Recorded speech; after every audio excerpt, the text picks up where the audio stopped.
Welcome back to Small Changes, Big Shifts. I'm Bayleigh Soza here with my co-host, Dr. Michelle Robin. And last week we had Danny Ramos on the show, really diving into a deep conversation about his personal journey and the work that he's doing with Uncornered and the violence that we face here in Kansas City, but our communities around the country, specifically facing gun violence. So today we're diving into our conversation with Karla Perez-Solorzano, who is the Executive Director of Healing Heroic Healers, who is on the other side of the violence and dealing with those who are on the front lines, handling the violence that we see in the communities, and really how is her nonprofit pouring back into those that are serving our communities. So Karla, welcome to Small Changes, Big Shifts. Hi, thank you for having me. Carter, we met because of Alex. Yes. Nick Anderson, the Philibos Vitality. She believes the work you're doing is transformational, and I had a chance to sit time with you. So first of all, thank you for being first responder. Thank you. Thank you for taking action on something that's needed. I would say I'm a little bit of a first responder as a chiropractor, but nothing like what's happening for you guys. I always tell my patients, I really don't want to be in ER. So you do your wellness care, so I'm BDR. So thank you. I met you right after I'd met Danny, and really thinking about how gun violence probably affects ERs. And I don't know the stats, but I'm curious because I know other people come with heart attacks or, having a baby or whatever else they're doing. How has gun violence shown up in your life? Wow. Well, I honestly have lost count on how many emergencies have come through the emergency department and how many patients we fought to save their lives. And it's heartbreaking to encounter this recurring trauma. And the impact is massive because one trauma, it impacts so many individuals on so many different levels. Dive into that a little bit more. Like, kind of give us that scenario of this one impact on maybe, let's say it's a gun violence. It comes into the ER. So who's impacted? Everybody's impacted. I presented to the Jackson County last week, and one of the scenarios that I gave was this. I said, just for a moment, imagine that we have a triple shooting that comes in, and everyone is fighting to save these three teenagers. One patient makes it, one person passes, and the next person is in ICU. You have a team in each trauma bay fighting to save these teenagers' lives. And then after it's all said and done, there's different scenarios. And we have to prepare the body for the family to come and say goodbye. You can't unsee things that you see. And then at the end of the day, it's like you want to show up for the next patient. At the same time, you barely even got a moment to process some of the things that you witnessed and encountered. And, as a mom, I have to think about the impact as a parent. I have to think about just the dynamics of what happened in that situation. Why did it happen? How did it happen? And I think everyone's impacted differently. At the end of the day, we're all impacted. We're all left with a wound, I think that's one of the things that people are starting to realize or think more at a deeper level of how first responders are impacted. I think COVID really opened up that conversation at a deeper level, and now it's continued to be a topic of conversation. And so you spent 25 years in the front line and then now have shifted into this nonprofit space. Tell us more about what inspired that and kind of how your story led to this. Definitely was in a business plan, I'll tell you that. I wanted to become a first responder really early on in my life. My parents and I got into a car accident. I was probably like 5 years old. And then being in that experience, I saw the resiliency of the first responders, the EMTs, the paramedics, and I was like, man, I want to do that.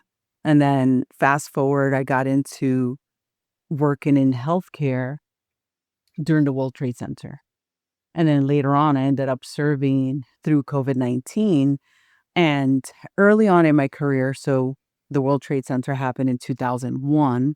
Now, in 2008, I actually started, I would say 1 year even before that, I had a friend of mine, a really good friend of mine, that I lost him through gun violence. He was shot and killed.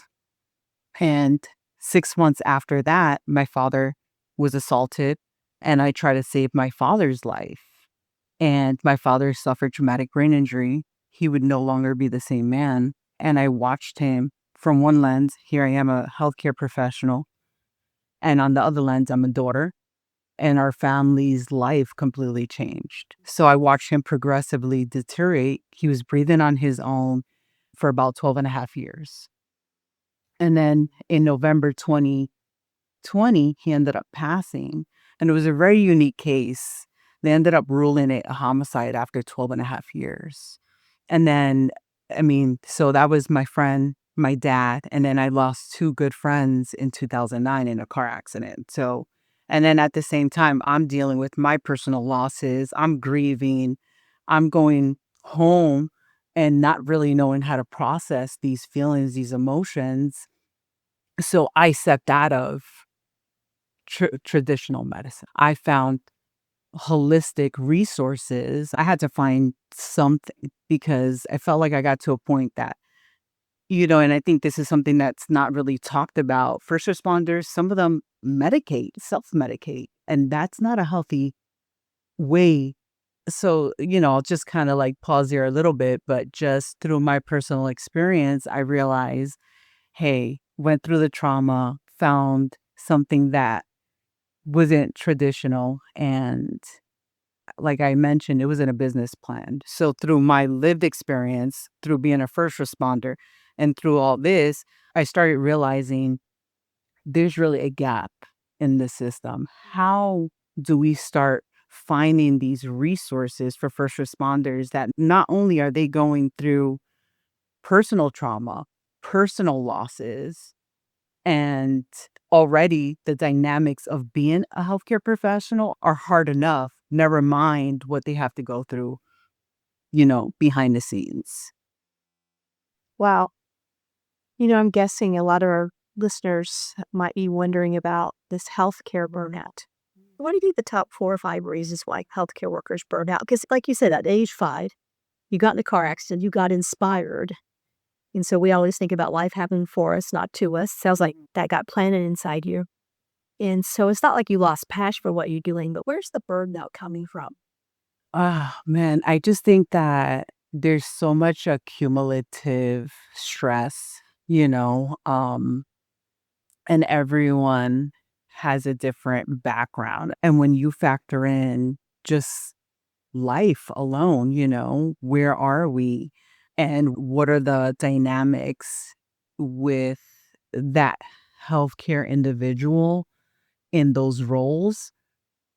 It's compounded. So, some of the data that was reported with one of our leading medical centers here, they reported in 2021, 2,856 traumas. So when you break that down to a month, a week, a day, the level of trauma exposure that our first responders on the front line is experienced could be anywhere from 8 to 9 emergencies. Now, this is in hospital emergencies. When you look outside, firefighters, EMTs, paramedics on a 24-hour shift, they're experiencing anywhere from 18 to maybe over 20 emergencies. These are trauma, medical, cardiac arrest, gunshots, amputation. The list goes on. There's a level of uncomfortability just saying these things. And then when you actually face them and you're seeing it, it's compounded. So when we factor that in, it impacts, it leaves an imprint that sometimes you just can't shake it off. And it's not, hey, let's self-care. But what does that look like for that individual? Yeah. Yeah. Well, and I think that's like one of the things too. It takes this certain personality, right? Like we are in the health and well-being, I'd say the medical space, so to speak. And I've always had a pull towards it. If I were to say when I was a little girl, it was always still going to be in the health and wellness space. I very quickly learned it wasn't emergencies when my brother broke his leg and I had to like leave the room. And I was like, yeah, no, I can't handle this. This is too much. And there wasn't even blood or anything like that. It was just like, this is not my realm. But it does take a certain personality to be able to handle that up and down and the ebbs and flows and all the different things that you see. Like you said, there is self-care and it looks different to everybody. If there was a first responder out there listening to this and they're hearing about your nonprofit and the resources that are available, what do you guys do to take the steps to find out what self-care looks like for each individual? I think that having conversations around, hey, self care looks differently for everyone. While health insurance, it's extremely important. We need to look at the whole person healing. We need to look at where are they emotionally, where are they psychologically, where are they spiritually, where are they on all environmental, on all these different levels. So we're kind of going beyond just traditional medicine and saying, while traditional medicine is important, if you just encountered an emergency and looked to save these individuals' lives, how are we helping you? Maybe on a physical level, maybe on an environmental level. So just building those community partnerships to be able to offer these resources that are typically not provided within the healthcare system. So, for example, maybe a first responder wants to be a homeowner, or maybe a first responder needs chiropractor care or a massage because they just attempted to save someone's life for about 45 minutes and they have a strained shoulder or maybe a knot in their back. Just, I want to amplify that there are resources out there that support them in different capacities, in different ways. Thinking about the trauma everybody has on a normal basis, just watching the news. So, from your experience as a first responder, what are some ways you'd advise parents or our listeners to try to minimize the micro traumas so you don't have a macro trauma? Two things come up for me. One, I think having awareness, right? Like, what are we, I have to preserve. As a first responder, as a parent, I have to preserve what goes in my ears, what goes in my eyes, and what I allow in. Even for my 11-year-old boy, because the understanding that, maybe we're watching a show and it might look exciting to a certain degree. Over time, these things could become accumulative, right? Have you guys seen Superman, like the most recent one? There's a scene that you see him kind of get beat up and they pick him up, they put him into, let's say, his home, and they open up the shades and they allow the sunlight to come in. And it seems that like the sunlight and the rays are regenerating him, giving him life, right? And then they show all these scenes of him growing up with his family, like these beautiful scenes. And it restores him, it gives him life. So when I think of like self care and I think of like individuals, I kind of sometimes envision that scene. Everyone has a different experience, but how do we fill up their cups? How do we take care of them in a way that when build up their reservoir, right? So when something does happen, they have that armor that, hey, life happens and life happened, but despite that, because we're all going to fall, but how are we going to get back up? What do we put in place that is going to allow us not to fully go down and like break us apart? And that's the thing. One of my mentors told me, Carla, it's not how you fall, it's how you get back up. And then what are you going to put behind what happened in your life? You know? So for me, it's like I live with that and I think about that. Yeah.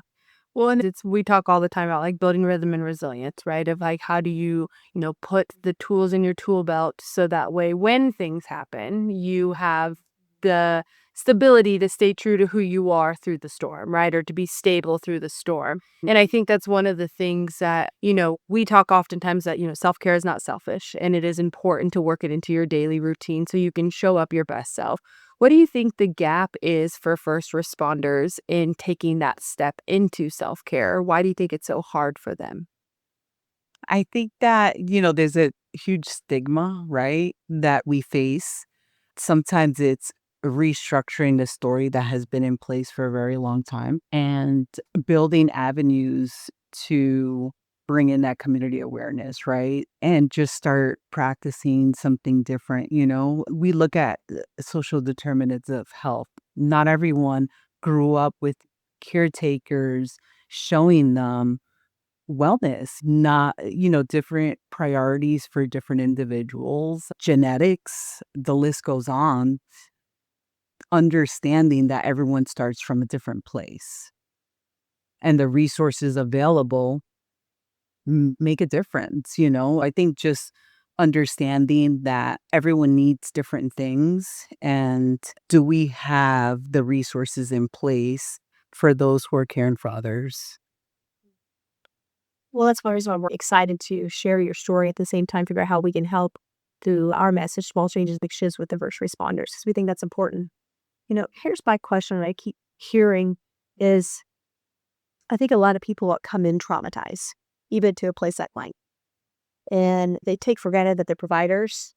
They think the providers are living a charmed life. And they may have just had a parent die or lost their animal or gotten a car accident or speeding ticket on the way. How would you coach a patient/client to come in to give their providers more grace and be curious and not just dump on them? I know we just had construction on 75th Street and people were frustrated by it. And they were like, "Are you frustrated?" Like, well, what good's it going to do? Control what you control. That heck yeah, I'm frustrated because my clients are grumpy about it. And I know it impacts them maybe once a week. It impacts us 24/7 or the 12 hours a day that we're open. So that's why I'm asking that question, because we're deflecting all day long. And I don't think they forget that we're human. I think having more conversations around, we did a docuseries of first responders and went into the lives of some of the first responders and some of the things that they're going through. And a couple things came up for some of our first responders, their lived experience. They're, one of our ambassadors going through a loss, just the dynamics of challenges of other first responders and their health. So I think having community conversations, holding space to lean into first responders' lives while respecting their privacy, but just understanding, hey, they are human. You know, we're really not superheroes, right? In a sense, like we fall, we get hurt, and just being mindful of that. Just remembering everybody's human at the end of the day and that we all fall sometimes and we're all figuring it out. I think reminding myself that, sometimes when I'm experiencing somebody else in an unpleasant way, I remind myself this might just be their bad day, right? Like, yeah, I have my bad days. I have my moments where I know I don't show up my best self. I leave a situation or a room or a conversation. Where I'm like, I could have handled that in a better situation. So I think anybody, you take that pause. It's hard when you don't feel well and it's hard when you're entering into those situations. But remembering that those around you are human, whether it's in the healthcare space or in your personal life, we're all just trying to figure it out. And so I think this has been a good reminder that none of us have it figured out, but we have the power to come together and give grace and give empathy as we're all trying to do that. For those who are listening to the show today and want to get involved or follow along with the work that you're doing, what's the best way that they could do that? They can follow us on social media, Healing Heroic Healers. We do have LinkedIn as well. So just please come and check us out. And how can they get involved in the work that you're doing? So on our website, we have a fiscal sponsor that supports us, right? Community Capital Fund. And if you have a family member that may be a first responder, I always encourage them, help them sign up. They could come and sign up. If you feel led to donate and give, please do so. And they could get involved. Okay, listeners, we've had a couple heavy shows with Danny and Karla, and you may be thinking, how does that really impact me? And what can I do about it? Well, first of all, I'm thinking about, I had no idea, I hadn't really thought about it, how violence is costing us, what do you say, $1 billion? Thinking, wow, that's a big deal. That is impacting me. I think about the first responders. I have thought about first responders for years, but at a different way of thinking about how do I help them, but at the same time, how do I take care of myself so that I can be the best version of myself. So stay tuned. Next week, we'll be talking to Brooke Size, who's a somatic therapist. So we'll be talking about the ways to talk to ourselves, the ways we can show up for ourselves to lead a more peaceful and calm life. So thank you for joining us. And Bayleigh, wow. Karla, thank you. Thank you. Thank you for having me. We're grateful for the work you're doing. We hope to see you again and support your organization. And to all of our listeners, we're sending you really big heart-to-heart hugs. Have a great week and we'll chat.